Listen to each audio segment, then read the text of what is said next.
Bienvenidos a Clave 45, donde las conspiraciones existen. ¿Cómo pasa el tiempo, amigos? Estamos a 31 de octubre del 2017. Espero que noten la diferencia en sonido. Agradeciéndoles su paciencia, tengo que decir que he pillado por fin un micrófono que quizás esté a la altura de estos podcasts. Curiosamente, el micrófono me llegó sin un apoyo de mesa. Así que estoy aquí haciendo unas pequeñas maniobras, ajustando la distancia del micrófono a la boca. Pero por lo que estoy mirando en la línea de calibración del software que uso para grabar, creo que hay una diferencia considerable en la mejora de sonido. Antes de retomar el curso normal de Clave 45, antes de volver a ahondar en el misterio, antes de meternos de lleno en la ciénaga de la conspiración, pues quería hacer un programa un poquito así como prueba. Y también un poquito para sacudir malas experiencias pasadas y cambiar de tonadilla, cambiar de sintonía, cambiar de clave.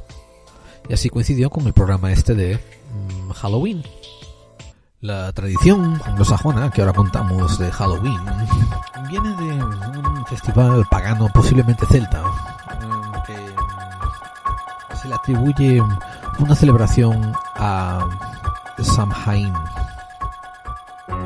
Los cristianos, y más particularmente los católicos, apostólicos y romanos, con esa costumbre tan colonizadora, ¿no?, de absorber todo lo que hay a su alrededor, usaron esas celebraciones para incluir en ella las festividades que ellos llamaron después de Todos los Santos. Por tanto, en España y en otros países de cultura latina, pues aún se celebra esos días de Todos los Santos, por lo general a principios de noviembre, mientras que el All Hallows Eve o la celebración de Samhain se sigue celebrando el 31 de octubre en muchos países anglosajones. Curiosamente, en esos países anglosajones se conserva un poco la tradición pagana, la tradición más... Y pagana no quiero decir con términos de herejes contra la iglesia, sino pagano quiero decir de religión de origen muy ancestral y con unas raíces en cosas naturales, como la tierra, los árboles, la reproducción, la muerte, etcétera, etcétera, unos temas, repito, naturales. Mirándolo por doquier, todos se le ven orígenes que son gaélicos de Gales o irlandeses. Una práctica muy famosa y muy extendida en Norteamérica es la del trick or treating, que creo que se traduce actualmente en España algo así como, vamos, de una manera muy literal, algo así como truco o trato. Otra gente lo traduce como dulce o truco. Si te pones a tirar de Wikipedia vas a encontrar que hay un montón de referencias a prácticas ya usadas así en Inglaterra, en Irlanda y en Escocia. Bien, esto es algo que quiero mencionar. En Estados Unidos, a pesar de que se funda como una colonia puritana en extremo, pues eventualmente, cuando alcanza su independencia de Inglaterra, los padres de la nación se esfuerzan en crear un sistema bastante diversificado y inclusivista que permite a gente de fuera traer sus costumbres, sus diferentes arraigos, incluirlos en las tradiciones del nuevo continente, del nuevo país que se está formando. Así pues, muchas de las fiestas, como por ejemplo incluso la Navidad per se, pasa a tener unas connotaciones que no son tan particularmente religiosas, sino que tienen un intento de hacerlo más inclusivas, más generalizadas, más allá de un credo o una religión. Por ejemplo, la idea del Papá Noel, en inglés es Santa Claus, que va por las chimeneas trayendo regalos y que es una figura bastante hecha de marketing a principios de los años 1900, etcétera, pues tiene ese objeto, llegar a todo el mundo a pesar de que seas protestante, católico, judío, etcétera, etcétera. Algo así parecido ocurre también con esto del Halloween. En el país de Estados Unidos, de Norteamérica, se incluyen un montón de iconografías típicas de el otoño. Por ejemplo, las calabazas en las que se le sacan unas caras graciosas, ¿no? Escarban a cuchillo. Decoraciones que incluyen brujas, fantasmas, cositas así. Definitivamente, estos días que no he grabado han sido bastante reflexivos para mí. Y quiero decir, estos días que no he grabado la continuación de Clave 45. Esos 2 episodios que hice sobre Cataluña y España fueron grabados, como habréis apreciado, con una baja calidad de micrófono. Y aproveché el hecho de que tenía ese micrófono de tan baja calidad como para hacer ese experimento de grabación. Y aunque Clave 45 no tenga ningún reparo en trabar sobre geopolítica, esos 2 episodios se trató de una manera generalizada, con un punto de vista de águila, con un punto de vista bastante macro, hacer una evaluación sobre la manipulación que hay detrás de estos intentos de separatismo para ocultar toda la corrupción que hay detrás del Estado, del existente Estado español. Después vinieron aquellos días y aquellas noticias donde, no sé si se acuerdan ustedes, en otros puntos que no sean Estados Unidos de América, pues se dice que un terrorista, un amante del terror, se entró en una suite, un hotel, y cargado de armas automáticas empezó a disparar a la gente que atendía un concierto en Las Vegas, en el estado de Nevada. A día de hoy ya se han contabilizado 58 personas muertas y 546 heridas. En el mejor estilo de política norteamericana de la actualidad, se consiguió evitar 2 tópicos. Se me evitó hablar de por qué este sujeto tenía 23 armas de asalto automáticas con él. Y también se evitó hablar en los medios masivos de comunicación por qué a un individuo perpetrando este tipo de acto no se le iba a poner la etiqueta de terrorista. Y casi nadie establece la correlación de que sería casi imposible, a la ingente cantidad de asesinos en serie que hay, que trabajan como lobos solitarios y que cometen estos actos de terror, ponerles la etiqueta de terroristas domésticos y no llevar a cabo ninguna regulación sobre las armas que usan, afectando así unos aspectos de la fibra social de los Estados Unidos, tanto fibra social como fibra económica, que son las negociaciones del lobby de la NRA y esa extraña relación de amor y odio que tienen muchos norteamericanos con las armas de fuego y la manera en que las compran, las usan y las abusan. Para ser honestos con ustedes, ahí fue donde empezó mi Halloween. Ya comenzó a primeros de octubre. Después, más adelante, ocurrió lo del susto de la separación de Cataluña, y fue cuando me di cuenta de que octubre era el mes verdaderamente octubre era el mes de Halloween. Los fantoches de los políticos, tanto de un lado como del otro, tanto separatistas, nacionalistas, tanto nacionalistas inclusivistas, tanto estadistas, como políticos simplemente corruptos más allá de lo que uno es capaz de describir, todos ellos comenzaron a hacer un teatrillo, un guiñol, que afectó las sensibilidades de la gente de a pie, la manera de ver las cosas que le afectan bastante a la médula, y son cosas que les afectan mucho al sentimiento, cuando no al raciocinio. Y vimos lo que vimos. Parte también de la función de este Halloween, de este mes de octubre, fue recordarle a mucha gente que llegó nueva que Clave 45 no es un programa al uso, no es un programa de audiencia, no es un programa de querer likes, no es un programa, es un programa muy diferente. Cuando tuvimos el tipo de conversación que tuvimos dentro de el muro de iVoox, sobre las discusiones sobre Cataluña y su independencia, y lo mucho que la gente quería intentar seguir jugando aquel viejo juego de que mi opinión cuenta y me voy a dejar de escucharte y así te vas a doler, sabiendo que cuando este programa se hizo hubo dos formas de blindaje en contra de cualquier tipo de influencia externa. La primera era no importar la cantidad de audiencia ni la cantidad de popularidad que consiguiéramos, para así nunca tener que mordernos la lengua, ni comernos basura, ni tampoco ser políticamente correctos, poder llamar a los idiotas idiotas y a los gilipollas gilipollas y quedarnos en paz. Y la otra era también, una forma de blindaje, era la falta de monetización, ya que no importa, ya que aquí se desperdicia, ya que aquí invierto tiempo y no espero sacar ningún dinero a cambio, no hay ningún problema en que la gente diga no me gusta tu opinión.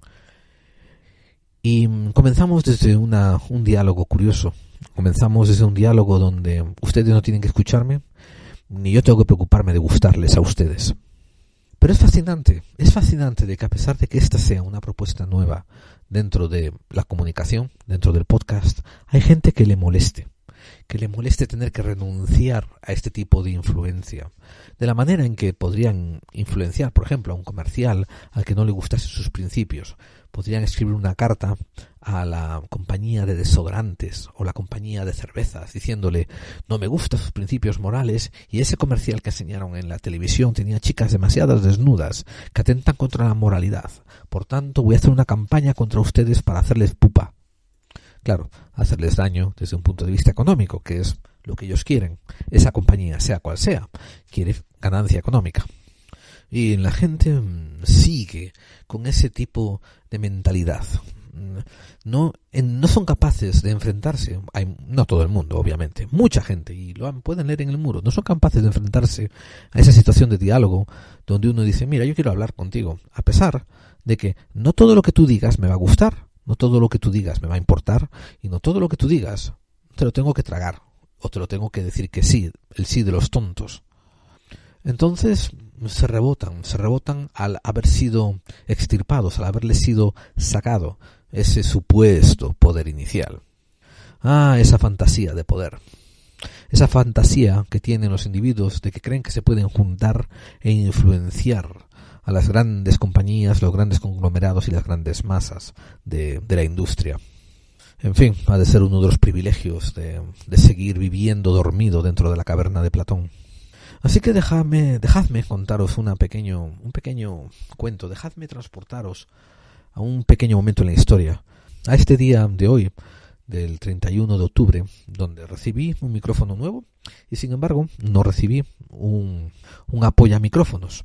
Así que tengo que hacer el difícil arte de agarrarlo a una distancia siempre la misma de mi voz y intentar modularme a mí mismo, ¿no? En vez de tenerlo apoyado en un stand, en un apoya micrófonos en la mesa y yo mantenerme cómodamente a una distancia de él.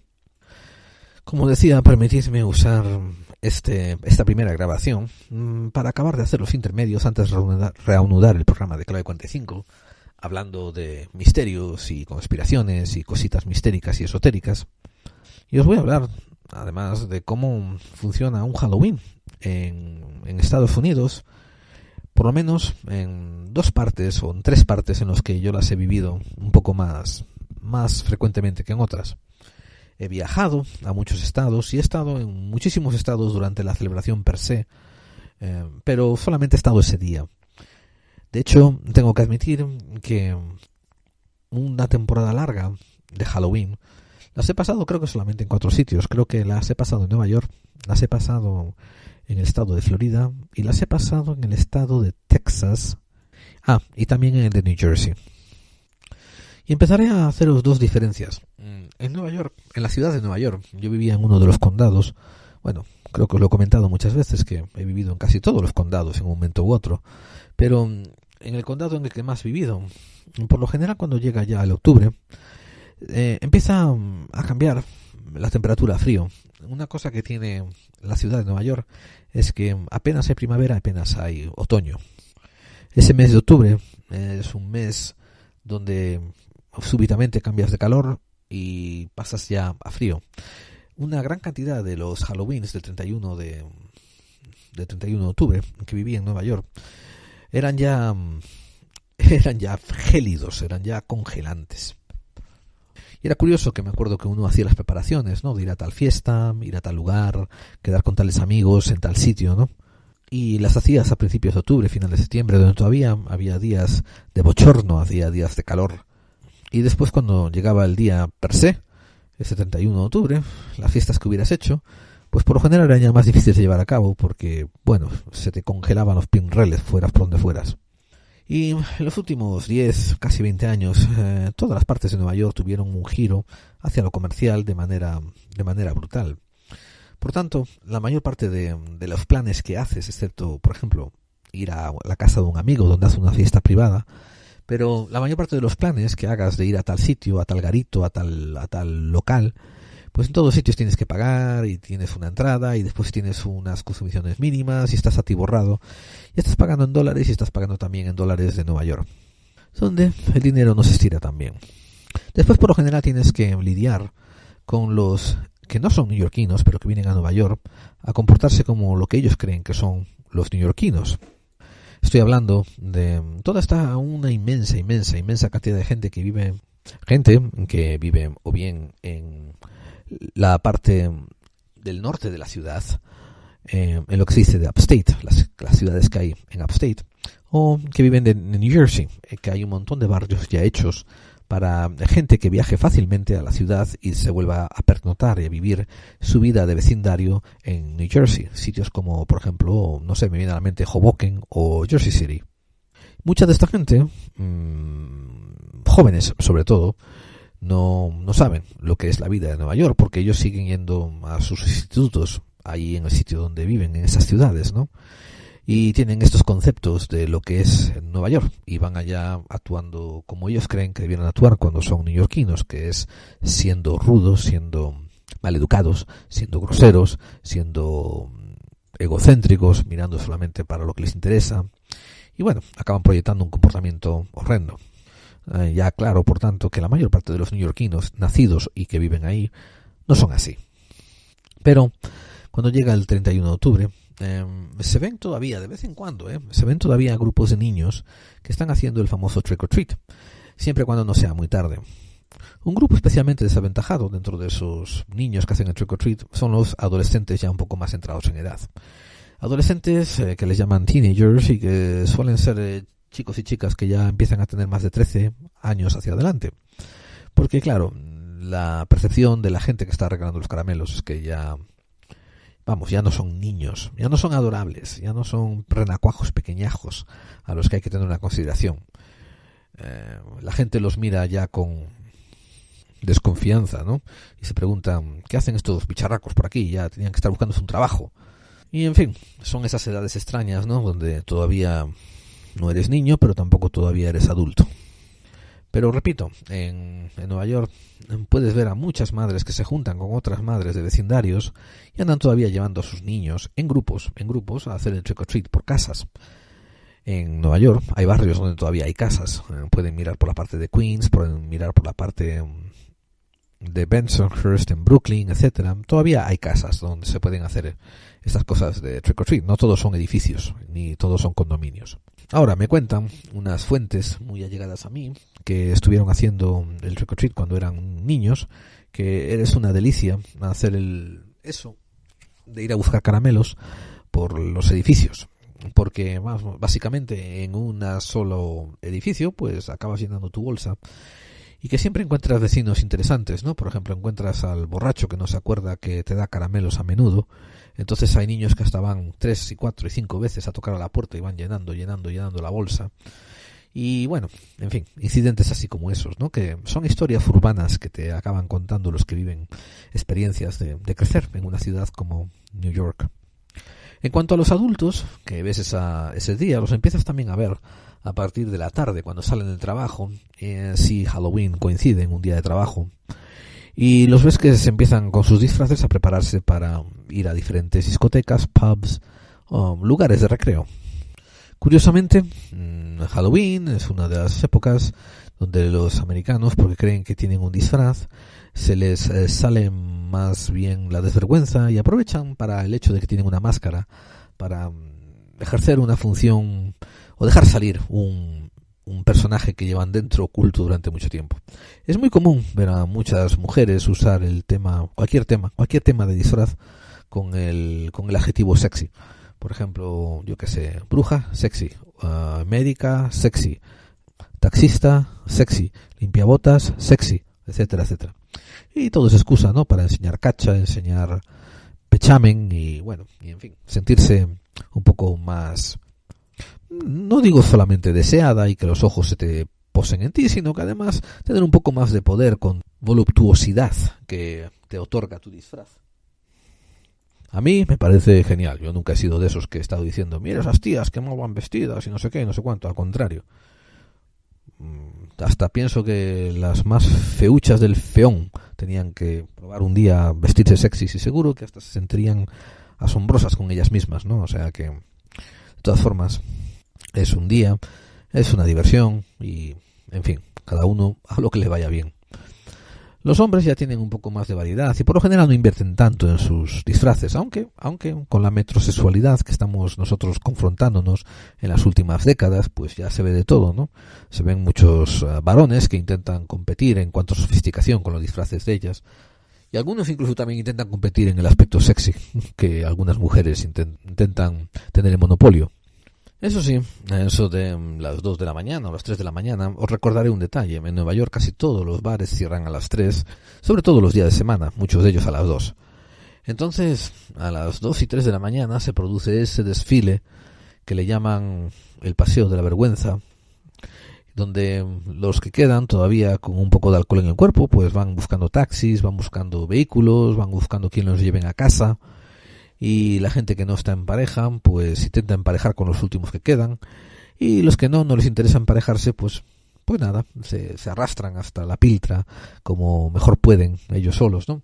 Entonces una cosa muy curiosa tenía a la que es ahora mi esposa, cuando estábamos saliendo de novios, yo por lo general era el que daba de ir a buscarla en su ritual de carnaval, de Halloween. Ella quedaba con unas amigas y cada una se vestía de cosa más rara que la otra, ¿no? Pero salían de bares, las 3 o 4 o 5, las que fueran.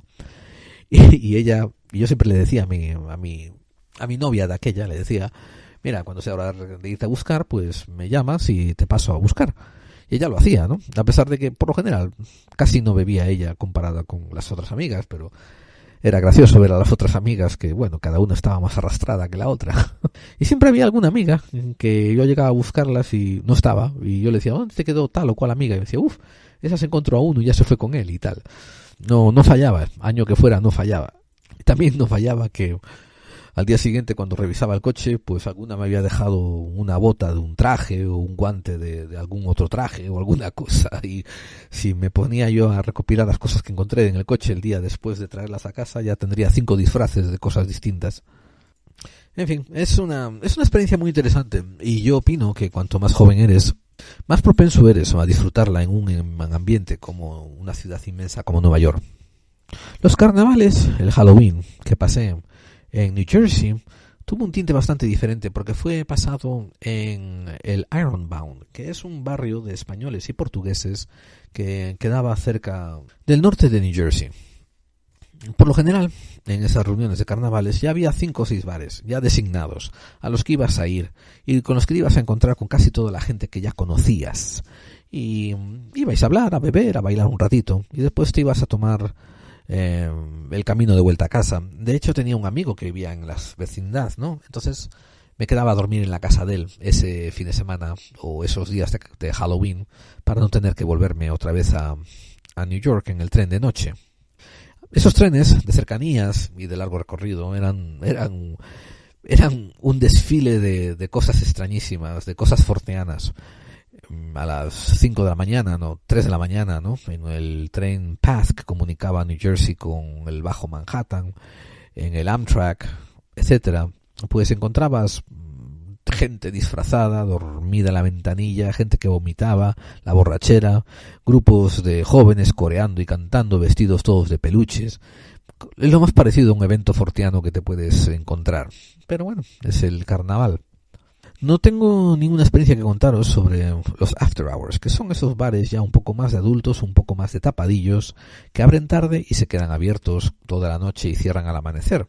De hecho, son semi-ilegales y no pasa ningún carnaval en ellos. Pero ahora, ya más de adulto y viejo, casi diría yo, que nos mudamos para Texas, pues he empezado a apreciar el carnaval del Halloween americano de una manera diferente y mucho más interesante. Tengo que admitir que el clima de los inviernos templados de Texas hacen que uno vea esto de una manera que se disfrute mucho mejor. Por otra parte, en las ciudades que hay, incluyendo Dallas y todo el norte de Dallas, y voy a expandir esto hasta el área de Fort Worth, tengo que admitir que la mayor parte de las actividades de Halloween están orientadas hacia familias con niños. Es así porque en la mayor parte de las ciudades que hay al norte de Dallas, como he dicho, ya también son orientadas a grupos familiares y grupos de comunidades de familias.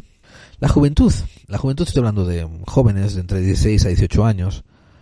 Bueno, de 16 a 18 años lo tienes una vez más muy crudo y te toca buscarte la vida como puedas para divertirte, por lo que yo he visto por aquí. Apenas tienes salidas. Además recuerden que en el sur hay una gran propensidad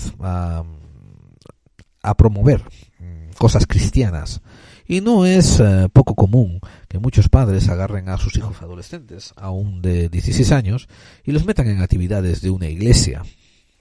No tengo ni idea, ¿no?, de qué hacen entre 18 y 19 y 20 años, pero sí veo que a partir de los 20 en adelante suelen juntarse ya más o en la ciudad per se, o en Fort Worth o en Dallas, parecido a como hacían, que les acabo de narrar en Nueva York, e ir a ciertos bares, a ciertos sitios especializados, encontrarse en ciertas fiestas y por lo general intentar pasar un Halloween bastante entretenido, de un esparcimiento de adulto.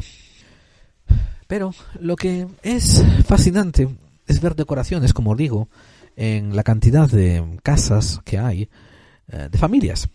La mía propia comenzó a poner un inflable aquí y allá hace unos cuantos años, y después mi mujer, que es una forofa de Halloween tremenda, comenzó a comprar uno más, otro más, otro más, otro más, y ahora ya tenemos como, no sé, decir 5 o 6 muñecos hinchables con lucecitas y algunos con fantasmitas y brujas, todos por decorando la parte delantera de la casa. El objeto es contagiar un poco a la gente de tu barrio a que haga lo mismo.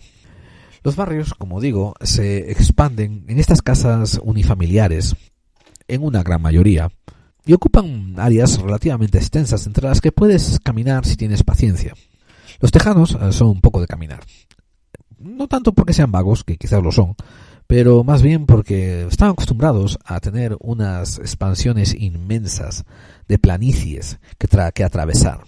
Y el vehículo más apropiado para hacer esa travesía, antes de que surgiese el motor a combustión, era el caballo. Y cuando surgió el motor a combustión, todos los tejanos compraron coches como locos.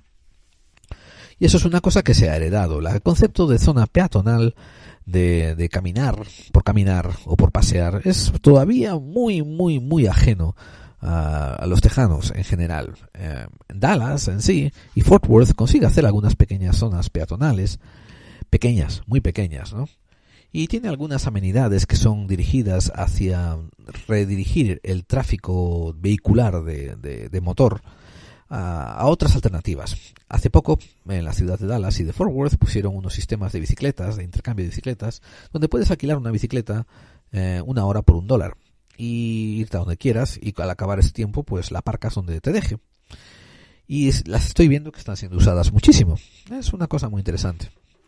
Pero volviendo a las decoraciones de los barrios que hay en la periferia, como digo, es un asunto de contagio. Es un asunto de poner tu casa un poquito decorada para la ocasión y esperar que, si no ese año, por lo menos el siguiente, los vecinos se contagien un poco de lo que está ocurriendo. Y el efecto contagio se dejó ver en mi barrio. Cuando comenzamos, hace ya, no sé decirte, como 5 años, pues había básicamente 10 casas de las 40 que participaban en esto del Halloween y del trick or treat. Y ahora podemos decir que a lo mejor hay quizás, no sé, 20 o 15. Y bueno, es un progreso hacia lo positivo. Está espectacular en ver. Lo que hacemos es que se deja las luces encendidas si quieres que pase alguien a tocarte la puerta, a pedirte trick or treat, truco o trato. Y llegada a las 6 de la tarde, las 7, las mamás, las familias, las mamás, los papás con los niños se juntan y empiezan a caminar las calles de estos barrios y van yendo por las partes donde tiene la luz encendida. Algunas de las personas que pertenecen a estas casas, ellos mismos salen con su propia familia también a hacer trick or treat. Pero cuando hacen eso, por lo general, dejan una bandeja con los caramelos en la entrada de la puerta y una señal diciendo, por favor, agarra uno, agarra dos, o agarra lo que quieras, ¿no? Y etcétera. Porque están mostrando que quieren participar. Y esta noche hemos salido, mi señora, yo y mis nenes, a hacer trick or treat por el barrio. Y como los años anteriores, ha sido una experiencia muy gratificante. Ha sido una experiencia sobre todo gratificante ver que gente que antes no participaba, ahora sí participa. Es esa experiencia humana de la que yo les hablo tanto, que es hacer comunidad, que es exponerte, hablar, ser parte de algo. Entrega un poco de tu calor y bueno, y lo recibes algo de vuelta, recibes un poco de sentimiento comunitario. Teníamos una casa a la que hemos ido muchas veces, en la que hay un hombre soltero bastante joven, hablo de quizás 30 años, que además que tiene un bastante considerable peso, tiene un volumen bastante grande, y que sale con una bandeja de caramelos y tiene unos caramelos inmensos, de esos que los llaman king size, que son, por ejemplo, una tableta de chocolatinas inmensa. Y siempre dice, no, venga, agárrate dos, agárrate tres, ya le uno a tu mamá, etcétera, ¿no? Y bueno, esa es una de las noches en que cuando salimos, si no tenemos ojo, pues no podemos dormir por la cantidad de azúcar que nos hemos tragado. Andamos eléctricos, ¿no? Con el chute de azúcar. Y hablo de los padres, los hijos casi no comen nada de caramelos directamente en ese momento. De hecho, en mi casa hay una tradición un poco extraña, que es agarrarte los caramelos, traértelos para casa y después cada noche te puedes comer un caramelito al acabar de cenar. Pero se notaba que había otras familias paseando cerca nuestra, haciendo el famoso trick or treat, que no seguían esa tradición tanto de no comerse todos los caramelos que recibían, ¿no? Y que algunos niños andaban más eléctricos que una bombilla de 220. Estaban que se subían por las paredes ellos. Y está siempre divertidísimo ir pasando y encontrar otras familias, o sea, a veces con carricoches porque tienen niños chiquititos, otras veces una ralea de críos, ¿no? Todos disfrazados de cosas diferentes. Ves a un ninja macabro y detrás una princesa preciosa y encantadora, y después detrás de ellos un pequeñajo vestido de pirata, ¿no? Y dices, qué colección de tres, ¿de qué van estos, no? Y así van, y como es un barrio más o menos pequeño, y sobre todo hay un sentimiento de comunidad relativamente aceptable, grande, bonito, dentro de estas ciudades que hay al norte de Dallas, pues la gente se cruza en la calle y dice, hola, ¿cómo estás? Trick or treat, etcétera, y a veces incluso se dan pistas, ¿no? Le dicen, mira, vete a llamar a aquella puerta que dan estos caramelos buenísimos, y etcétera. Una cosa que es curiosa es que la gente que regala los caramelos, que da los caramelos, que sale a recibir la puerta, suele ser gente de lo más agradable del mundo. Y otra cosa también curiosa es que te comentan, que lamentan que no venga más gente a pedirle caramelos, no tanto porque les va sobrando, sino porque les gustaría que hubiese una retahíla de críos, ¿no? Que vienen constantemente a pedir. Hubo un diálogo muy curioso que mi mujer me puso al día sobre gente de diferentes vecindarios quejándose de dos cosas, quejándose de que venían niños de otros vecindarios a hacer el trick or treat a los vecindarios de ellos, como si los vecindarios estuvieran supuestos a estar cerrados, ¿no? O hubiera que andar con un carnet para elegir a dónde vas tú a hacer el vecindario. Una cosa que a lo mejor ustedes no saben es que dices trick or treat, que es un truco o un dulce, pero si la gente no tiene nada a la que le estás pidiendo, en teoría le tienes que gastar una jugarreta. Y antes, por lo general, se agarraban rollos de papel higiénico y se tiraban por encima de las casas, ¿no? Y le llamaban higienizar las casas, o sea, toilet paper the house. Era parte de la jugarreta, ¿no? Que se hacía al no haber recibido caramelo. Así que entenderán mejor cuando les decimos que esto de trick or treat es más que nada una amenaza. Es o me das un caramelo o te empapelo la casa, ¿no? Esa es la idea detrás de ello. Esa es la idea, supongo que ya es la idea ancestral, ¿no?, del trick or treat. Desde luego a ninguno de estos niños se le enseña a hacer estas cosas. Pero repito, había este sentimiento de que muchos vecindarios se quejan de que niños de otros vecindarios vienen a pedirles caramelos. Y otra cosa que también hay curioso es que mucha gente se queja de que ya adolescentes o niños de 12 y 13 años que ya empiezan a dar el estirón vengan todavía a hacer trick or treat. Y uno tiene que pensar, no, por Dios, qué maravilla que vengan todavía a hacer trick or treat y que puedas conocer como cuánto ha crecido el hijo de fulanita o qué grande está el hijo del otro, y etcétera, etcétera, ¿no? Por lo menos mantienes un poco los lazos con la gente todavía de tu barrio, a pesar de que vayan creciendo, no porque se están haciendo adolescentes, empiezan a convertirse en monstruos o algo así, no sé decirte. Lo más curioso es cuando a veces oyes este tipo de diálogos y conversaciones y quejas acerca de que vienen niños de otros barrios o vienen adolescentes demasiado grandes a hacer trick or treat, de grupos de familia que supuestamente ellos mismos dicen que son cristianos.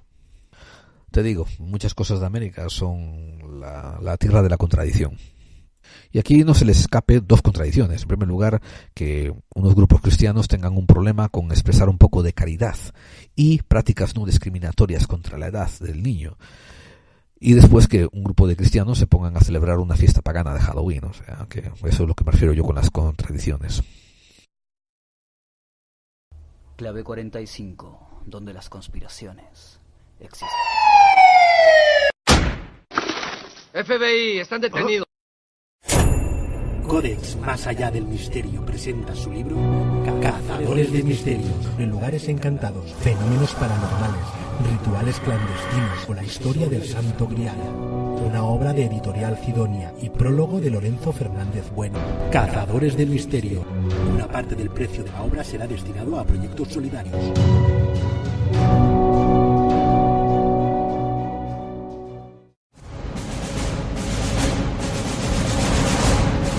TD LD Radio. Except for the sound of true beulah bells.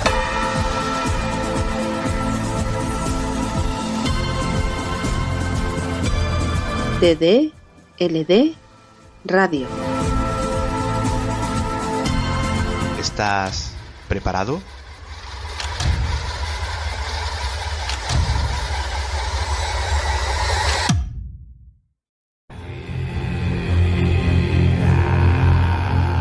¿Te gusta el misterio? ¿La ciencia? ¿La vida extraterrestre y las conspiraciones, pero de una manera objetiva y bien documentada? Pues no te pierdas Enigmas al Descubierto, un programa interactivo donde podrás ver todo eso que estamos comentando a la vez que escuchas. Enigmas al Descubierto, un viaje a las profundidades del misterio.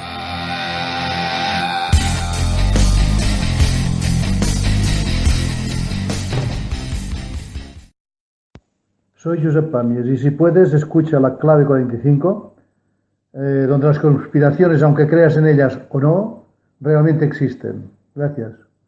Para colofón de mi día 31 de diciembre, un día que, como digo, pasé con mi familia haciendo unas tradiciones bastante peculiares, que nos parecen encantadoras, que le dan un poco de crédito a aquello de allá donde fueres, haz como vieres, y vamos, que tienen su sentido.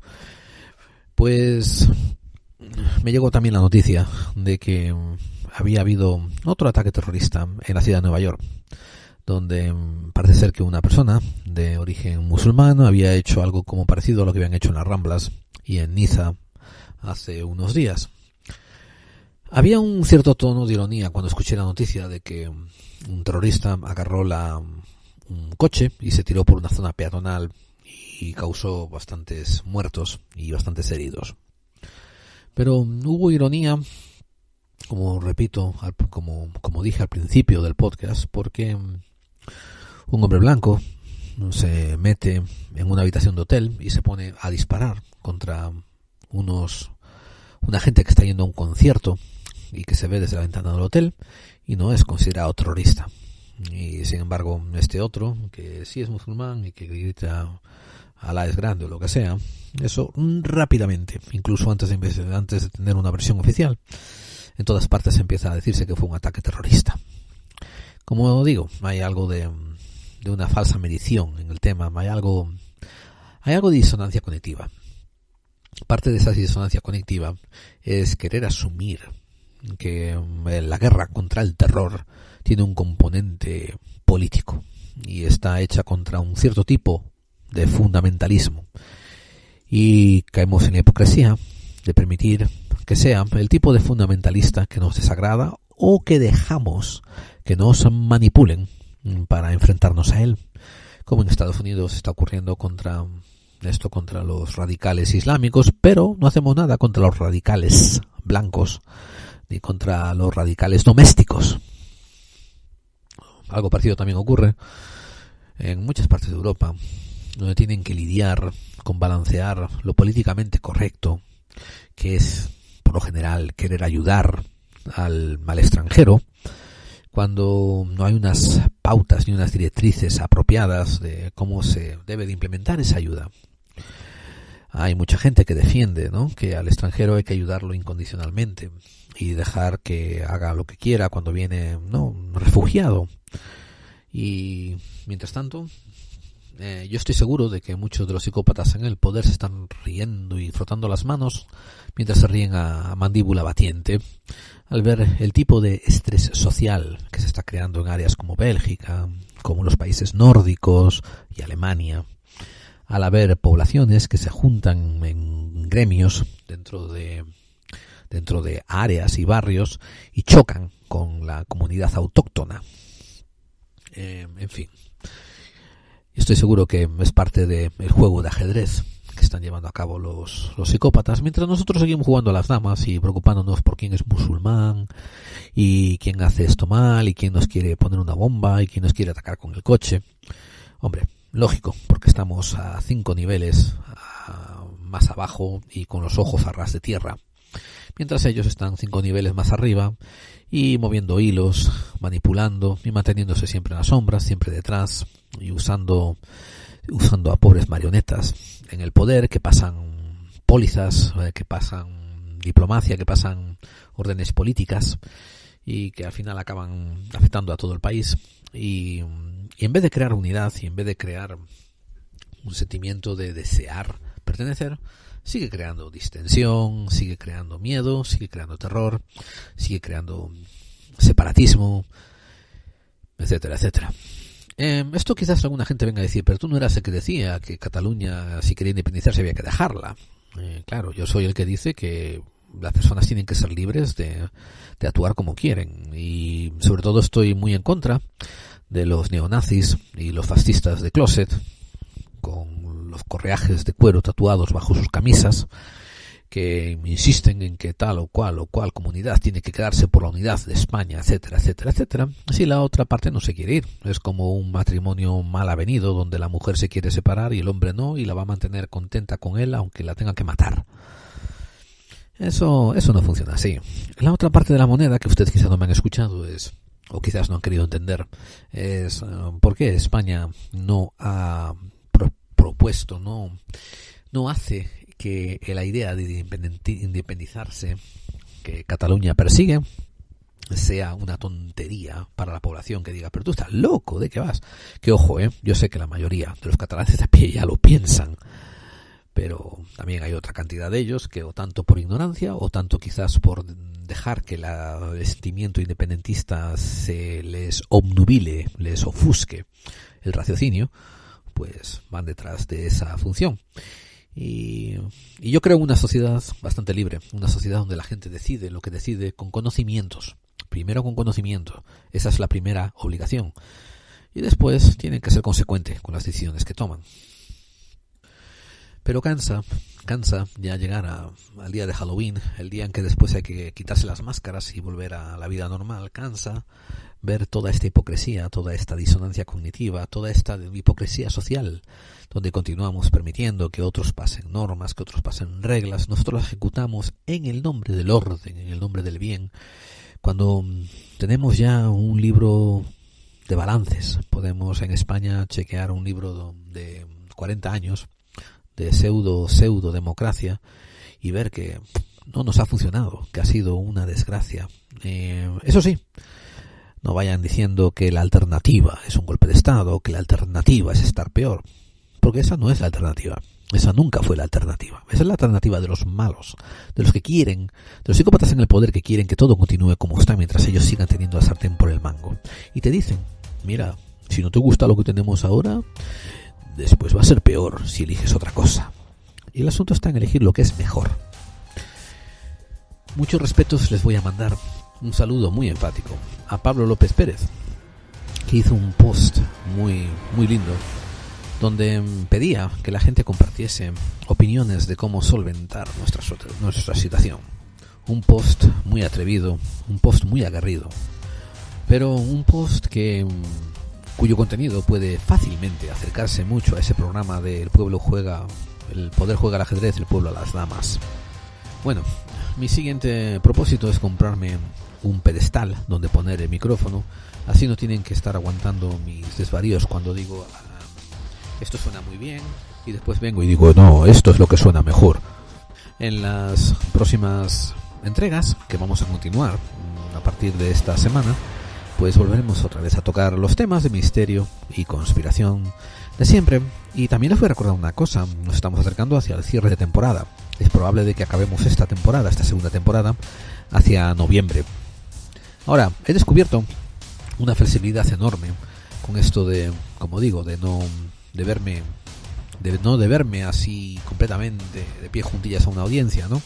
Entonces probablemente lo que seguramente haré será cuando lleguemos al cierre de la temporada, dejaré de producir los audios semanalmente y hasta que empiece la nueva temporada pues los publicaré una vez al mes o haré algo así, ¿no? Así, y me mantendré más activo en Facebook con ustedes preparando los temas nuevos. Eso fue lo que hicimos el año pasado, que tomamos un descanso de unos cuantos meses, creo que fueron 4 o así, hasta la primavera, lo que duró noviembre, diciembre, enero y febrero y marzo. Pero estuve todo ese tiempo preparando temas y así fue cuando empezamos la segunda temporada, pues pudimos empezar a toda pastilla. Les recuerdo que preparar los temas y preparar los guiones y etcétera llevan un poco de tiempo y por eso tuve que cambiar el formato, ¿no? De hacerlo completamente de radio con noticias, introducciones y lecturas y podcast recomendados a pasar directamente a un monográfico y hablar de eso. Pero en fin, van a quedar cosas en el tintero para la tercera temporada. Tenía pensado hablar de otros muchos temas que no toqué. Les debo todavía a Tesla, les debo Julio Verne, les debo Paravicini y no sé cuántos podré meter en el mes que nos queda, amigos. Haré lo mejor que puedo con lo que tengo. Y en fin, como pueden oír, hay un micrófono nuevo, se oye bastante claro y se oye bastante alto, a pesar de que, como digo, me acerco mucho a él o me alejo mucho de él a veces. Así que disculpen, espero tener ese problema arreglado para el siguiente programa. Y por ahora nada más, me despido de ustedes, su compañero de viaje, su amigo Geraldine, y les recuerdo que las conspiraciones, crean ustedes en ellas o no, existen y están ahí para joderles la vida. No dejen que eso ocurra. Un abrazo fortísimo para todos y todas.